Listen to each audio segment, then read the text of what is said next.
The Perron Family Haunting, a True Story. In the winter of 1971, the Perron family believed they had finally found their dream home. Roger and Carolyn Perron, along with their 5 daughters, moved from New Jersey to a large, aging farmhouse in Harrisville, Rhode Island. The house sat on quiet land, surrounded by trees and open fields. It was old, worn, and imperfect, but it was affordable, spacious, and full of promise. What the family didn't know was that the house had a history that never left. Almost immediately after moving in, strange things began to happen. The Perron's dog refused to enter the house. When forced inside, it growled at empty spaces and whined constantly. Within days, the dog was found dead, its cause of death unexplained. At night, the house made sounds no one could explain. Footsteps echoed through hallways when everyone was asleep. Doors opened and closed on their own. Cold drafts swept through sealed rooms. At first, the family tried to ignore it. Old houses settle. Wood creaks. Imagination fills the silence, but the house didn't feel empty. The smells and the spirits. Soon, a new phenomenon began. Foul odors like rotting meat or stagnant water would appear suddenly and vanish just as quickly. No source could be found. The daughters began seeing figures. Some were gentle, others were not. Andrea Perron, the eldest, later described several distinct presences, some appearing as full-bodied apparitions, others as shadowy forms watching from corners or doorways. One spirit, believed to be a former resident, seemed maternal and protective. Another felt hateful, angry, and focused entirely on Carolyn, the mother. Carolyn becomes the target. Carolyn Perron was the one who suffered the most. She woke up with bruises that hadn't been there the night before. Long, finger-shaped marks appeared on her arms and legs. She felt unseen hands pulling her hair, touching her skin, following her from room to room. At night, she sensed something hovering over her bed, watching, waiting. Despite her fear, Carolyn refused to leave. She believed the house could be reclaimed, that whatever lived there could be ignored or endured. She was wrong. As the disturbances continued, the family began researching the property. What they found was disturbing. Over 8 generations, the land had been home to multiple families, and many of them died on the property.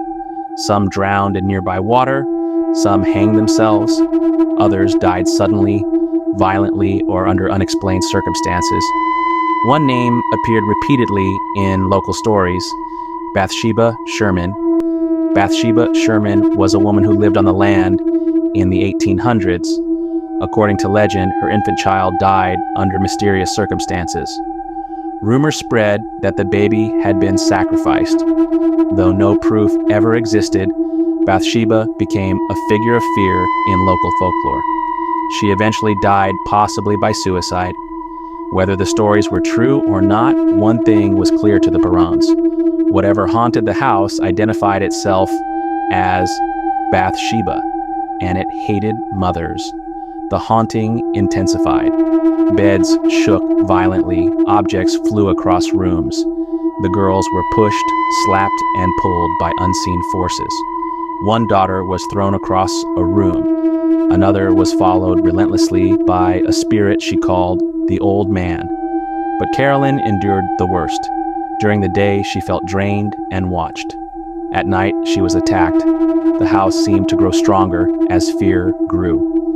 Desperate for answers, the Perrons agreed to a seance conducted by paranormal investigators, including Ed and Lorraine Warren. The goal was communication. Instead, something went wrong. During the seance, Carolyn reportedly lost consciousness. Her body went limp, then rigid. She began speaking in a voice that was not her own.